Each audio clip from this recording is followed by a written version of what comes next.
This is Mission Control Houston. Again, joining us by telephone today. We have a special guest interview with W. Judd Reedy, who is from the Georgia Institute of Technology, and he's just gotten the happy news that his experiment that is going to be looking at how to improve the manufacture of photovoltaic cells on the International Space Station is actually going to fly to the space station.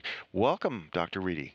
Thank you, Kelly. It is very exciting. It's a boyhood dream come true to fly in space. Even if I'm not actually doing it, something that we handle is going to do it. So it's very exciting. Well, welcome to Mission Control. Tell us a little bit more about your experiment. Well, what our experiment does is use a light trapping morphology on the solar cell. It's a three-dimensional solar cell, so that it captures light from multiple angles, which is particularly relevant on the space station because it goes around the Earth so many times. You've got mechanical tracking arrays on it to keep the solar flux powering the channels. And we're looking at some pictures that you sent us. These look like tiny cubes. Yes, we've got, they're actually, if you zoom right in, the carbon nanotubes are very vine-like, and so we try to coat those with our photoabsorber materials. We've done it in the past using cadmium telluride as the photon-absorbing material. This proposal is using a new photochemistry known as CZTS, copper zinc tin sulfide. Okay.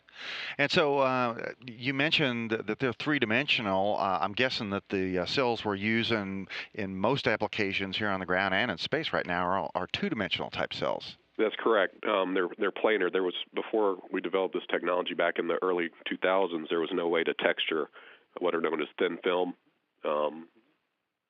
photovoltaic cells.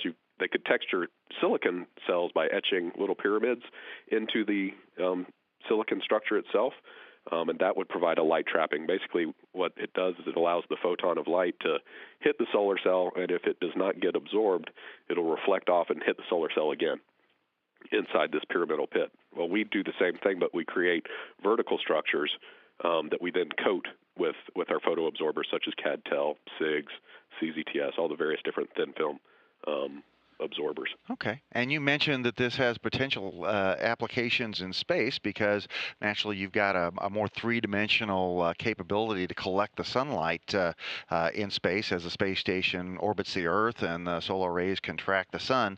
What about on Earth? Is this technology of potential use for us here on the ground? Certainly. It'd be very useful on the ground. The key benefit from the CZTS absorber is its low cost. The 3D morphology allows us to capture light without having tracking arrays. Usually we don't have tracking arrays on a terrestrial emplacement of a solar cell. Usually you just sort of optimize that on the roof at a given angle that's as close as perfect as you can get, which is not very close at all, for your latitude and where you are on the face of the Earth. With the 3D solar cell, with the planar solar cell, they perform best at high noon, where the incident flux is perpendicular to the cell as possible. With ours, actually, we want to be off angle slightly to allow for more photon impingements within the various different towers that were showed earlier with the various slides. Okay. Would this allow you to collect more electricity with a smaller set of cells? Yes, it's really about the integrated energy from sunrise to sunset that we're able to capture, because ours will go up, whereas a planar cell will always go down, so that across the entire span of the sun rising to sun setting, we absorb more photons due to the light trapping. Okay. We're also able to extract them better because our thin film absorber is significantly thinner because we're assured of the absorption. So the carrier path length, getting the electrons out of the structure to create useful electricity, is much shorter, so there's a higher probability that they'll come out. All right. And have you heard any indications yet on when your experiment's going to fly? It's a 12-month program, so it'll start in terms of making these things. So that'll start, my guess, probably May 1st, middle of April perhaps if we're lucky. And then once we deliver it after 12 months, there'll be the integration that CASIS will perform. I believe it's going up on a Dragon vehicle that you've been showing. It's a beautiful vehicle, so I look forward to riding on that. And I have no idea how long it'll take from when I get it in CASIS hands to go to launch, but I guarantee you I'll be at the launch site watching it and cheering for it. Okay. You mentioned that this was kind of a dream come true. Tell us a little bit about yourself. Where were you born? Where'd you grow up, and how did you get into space research? Um, I am born in North Carolina, Winston-Salem, but grew up in Chapel Hill. So go Tar Heels.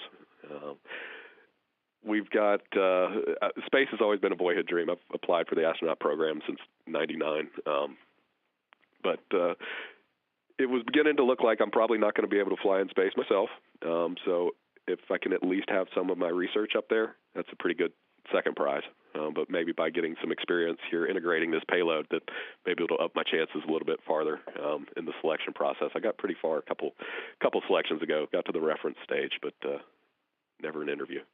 All right.